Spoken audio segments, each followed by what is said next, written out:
Today, we relive some of the frightening diary accounts written by Major Erich Von Lusso, who was the commander of the 371st Infantry Division Signal Battalion from April 1942. Major Erich was seen as a strong commander, but deep inside he too felt depressed seeing how painful war can truly be. Let's begin. November 24th. I gathered a meeting with the heads of various services and those in charge, and I issued the order. Take half of the headquarters' armored vehicles, the 1st and 2nd squads, and most of the squad's equipment. The convoy will be dispersed. Additional personnel will be moved to the 1st squad.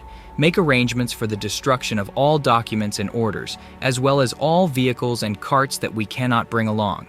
Destroy unserviceable weapons, distribute personnel, ammunition, and provide new uniforms while discarding old ones. Officers will limit their luggage to 1 trunk. Distribute steamed oats for sustenance. Horses that are not fit for use will be given to volunteers for food.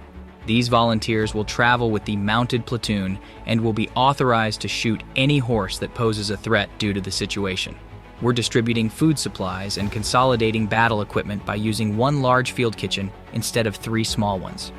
Additionally, we're dismantling the telephone equipment and making similar adjustments. All these decisions hinge on the limited distribution of scarce fuel. The division has approved filling only half of the armored cars, as there are some horses being treated on the other side of the Don. Therefore, I don't need to bring all the cars.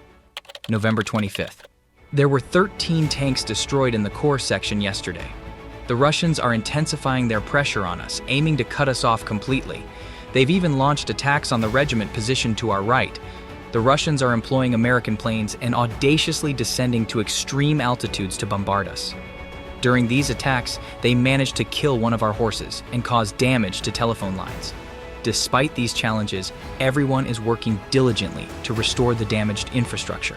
While the situation is tense, the front line is holding, and so far, the enemy has not been able to break through. Numerous wild rumors are circulating, and I'm striving to contain them within headquarters. I'm providing instructions on necessary tasks, all while keeping Christmas in mind. Despite this, the overall situation remains steady and relatively calm.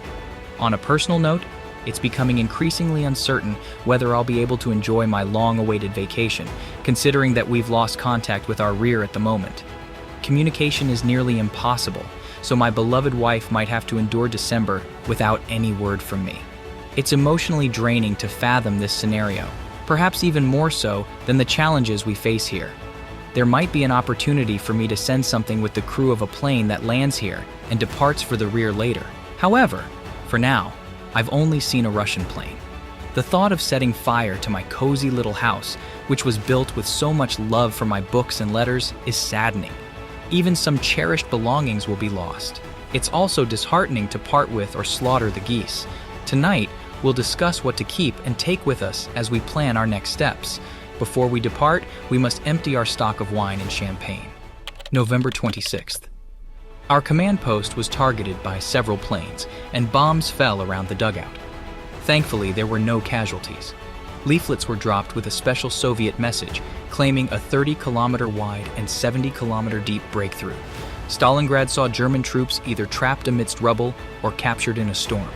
Their supply routes are cut off, resulting in 7 divisions being destroyed, 11 defeated, and 13,000 prisoners taken.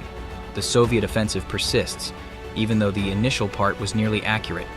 This situation doesn't instill fear in us. We trust that the Führer will not abandon us in this challenging circumstance, as per his directive. Hold tight. Russian volunteers will receive only a quarter of their daily ration moving forward, without bread or coffee, just 1 meal. This change has led to a significant decrease in their work pace, with most of them now working at half their previous speed. In the village, the elderly are mocking us, as the village headman mysteriously disappeared.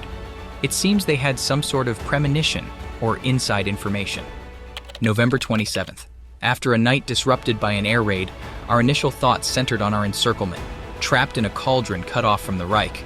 Consequently, vacations are out of the question. Instead, infantry action awaits us. The commander-in-chief called with a message to hold our positions. The Führer will find a way to extricate us. In the evening, we listened to the Führer's address to our unit. He conveyed something like, "The enemy has breached the rear of the German forces and is attempting to retake the Stalingrad fortifications. Alongside my thoughts, the entire German populace is also standing with you in these trying moments. You must defend Stalingrad, which was captured with so much sacrifice at any expense. Everything within my power will be undertaken to support you in your valiant struggle. Tilde Adolf Hitler." This message was shared with the soldiers, bolstering their belief in their capabilities and quelling the spread of rumors. So that's it for today's video. If you want to listen to more scary real-life stories, be sure to like, subscribe, and let us know what you think of this soldier's diary account.